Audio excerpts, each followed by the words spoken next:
ये देश राजधानी उलान बटोर, यहाँ बहुत कम लोग रहते हैं। लोग, इतना बड़ा देश है, मरुआ स्थल है, कोई है ये नहीं यहाँ पे। यहाँ का एक राजा था चंगेज खान। पूरी दुनिया में इससे क्रूर शासक कोई नहीं था। समझ में गया? एक बार यहाँ पे आके मिडिल ईस्ट में आके काटा था, इस एरिया में किसी को जिंदा नहीं छोड़ा था। जैसे इसकी कई गो बेटी थी सब, तो उसमें एगो बेटी का बियाह इधर किया था, तो उसके बेटी के हस्बैंड को मार दिया, मतलब इसके दमदा को कोनो मार दिया। दमाद ना हुआ जी, हाँ, तो एक दमाद को कोनो यहाँ मार दिया। ये बमक गया कौन? चंगेज। सेना लेके आया, कहा कोई जिंदा नहीं रहना चाहिए, कुत्ता तक को मारा था। जब ये काटा था ना मध्य एशिया में, तो किसी गर्भवती महिला को जब काटा था तो पेटवा काट के, सर तो काट दिया, पेटवा काट के बच्चा निकाला, उसका भी सरवा काट दिया। इससे क्रूर शासक से कोई नहीं था। और सबका जो भी उसके सैनिक सर काटते थे ना, उन सब से कहता था कि लास्ट में सर को ना ऐसे ऐसे मीनार बनाना, उसका ऐसे भाला लेना और उसमें गूंथ देना सर। समझा गया? जब उसके सैनिक रिपोर्ट देने आते थे तो कैसे रिपोर्ट देते थे? भाला में गोथ के ऐसे लेके आते थे। जिसका भाला सबसे ऊंचा उसको मिलेगा इनाम, और जिसका रह गया नीचे उसका सर काट के उसी में डाल दिया जाएगा। इतना खतरनाक कौन था? Genghis Khan. बहुत ही क्रूर शासक था। समझा कि नहीं गया? Genghis Khan. एगो हमरा से नाम पूछा, आपका पूरा नाम क्या? Genghis Khan. तो उसको लगा नॉर्मल आदमी होगा, फिर उसको जब ये कहानी बताए ना तो हमको घूर के देख रहा था। बहुत खतरनाक था चंगेज खान। चंगेज खान की इच्छा थी कि जब मरे तो जहां उसका कब्र में उसे दफनाया जाए, उस कब्र का जगह किसी को ना पता चले। तो जब मंगोलिया में जब इसे दफनाया गया ना, तो 2000 गुलाम उसकी लाश को खींच के ले गए थे सब। और जब दफना के आए सब, तो उन गुलामों के पीछे लगभग 5000 की फौज थी। जब ये गुलाम दफना के आए ना, तो ये फौज वाले मिल के मार डाले सब, पूरे गुलाम मर गया। गुलाम सारे मर गए सब। समझा गया? जब ये फौज लौट रही थी तो रास्ते में एक दूसरी फौज को खड़ा किया था चंगेज खान। सोचिए, मरने के टाइम प्लानिंग कर रहा था कि हमारी लाश को कैसे दफनाया जाएगा। तो ये वाली फौज थी, इसको मार दी। ठीक है?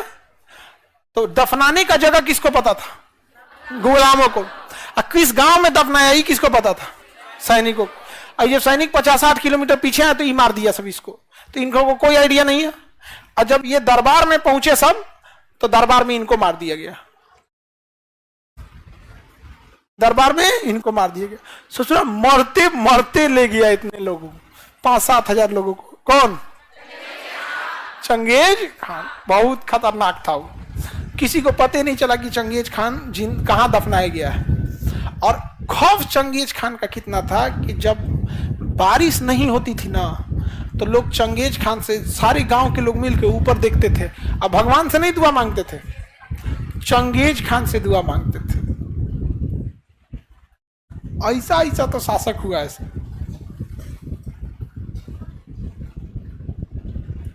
मरने के बाद भी नहीं छोड़ा। हाँ बाबू, चंगेज खान इतना जालिम कोई नहीं था।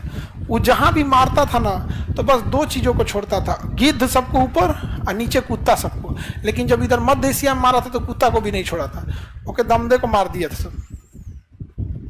दामाद का बहुत इज्जत होता है ससुराल में, उसका बहुत इज्जत होता है। जब नया नया दामाद बन, जब तक फूफा नहीं बना है तब तक। फूफा बनने के बाद उसका मुद्रा स्फीति हो जाता है, अवमूल्यन हो जाता है, उसका डिवैल्यूएशन हो जाता है। अब बूढ़ फूफा तो नोटबंदी की तरह हो जाते हैं। बूढ़ फूफा 2000 का नोट हो गए हैं, जबकि अपने समय में वो क्या रहते हैं लोग। दामाद का गजब इज्जत होता है, बाप रे। बशर्ते लव मैरिज ना हो। लव मैरिज में पिटेबो करता है सब समझ गया। और लड़की का पहिलका सबसे ज्यादा मारता है। भैया मारेगा नॉर्मल, बाप मारेगा नॉर्मल, और पहिलका बरियारे मारेगा, पजरी तोड़ देगा। चोटा कहीं कहीं बताओ तो, ये कभी लाइन में चला है बीच में, हमरा पता नहीं चला है। अब लड़की सबका तो एकदम कोई टेंशन नहीं, बस चारों ओर देख के रोना है, भाईयों को देख के अरे बाप रे पिटा गया, पहिलका को देख के तू कहां से चला गाड़ी रो रहे। ये सब चीज में बच के रहना, क्योंकि कभी लड़की सबका बयान जो इस सब चक्कर में ज्यादा नहीं पड़ना। अगर बयान दे देगी कि जब बहला फुसला के ले गए हैं लोग, तो कोर्ट मान लेता है कि इन लोग को बहलाना आसान है। तो बताइए बहला फुसला कोई लेके कैसे चल जाएगा? चलो चलो कौआ देख लो, कौआ कौआ कौआ देख लो, चंदा मामा चलो चलो चलो, ऐसे ही ना बहला फुसला के ले जाया जाता है जी। ताज्जुब होता है कि मान लिया कैसे जाता है। आप अगर आप कोर्ट में कहिएगा कि हमको बहला फुसला के आतंकवादी बना दिया, तो जज पूछेंगे क्यों, तुम्हारा दिमाग कहां था? लेकिन वही अगर ये लोग बोल दे, लोग बहला फुसला के लेके चल गया, नहीं पूछता है, क्योंकि जज साहब को भी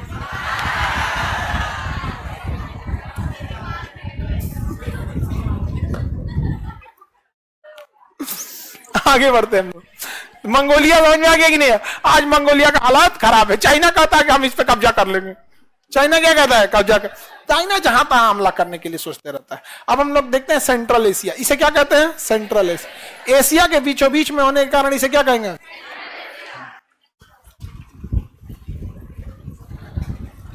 हमारे गांव में एगो को जान से मार दिया गुरुजी। अरे होता है ऐसा, मार और देता है ऐसे भी सब चक्कर में नहीं। हम लोग के साथ एक लड़का बनारस का पढ़ता था, उसको ऐसे ही बतियाता था, तले उसके घर वाला लड़किया के जान गया सब, तो लड़की से फोन कराया सब कि कहो कि घर में कोई नहीं है, आओ। ये बैला चल गया और ये बाप रे बाप ऐस मार मारा था सबने उसको, ऐस मार मारा था सब कि उसको टेका के हम लोग लाए थे लोग, ऐसे हाथ में कहा भाई छोड़ियो मत, चलो नहीं के जा। हम कहते गई काय खातिर रहो, तो झूठ बोलने ला लिया। बताइए यहाँ पे, हाँ एक से एक सब चक्कर में नहीं जा देने, पिटा उठा जाइएगा इसमें।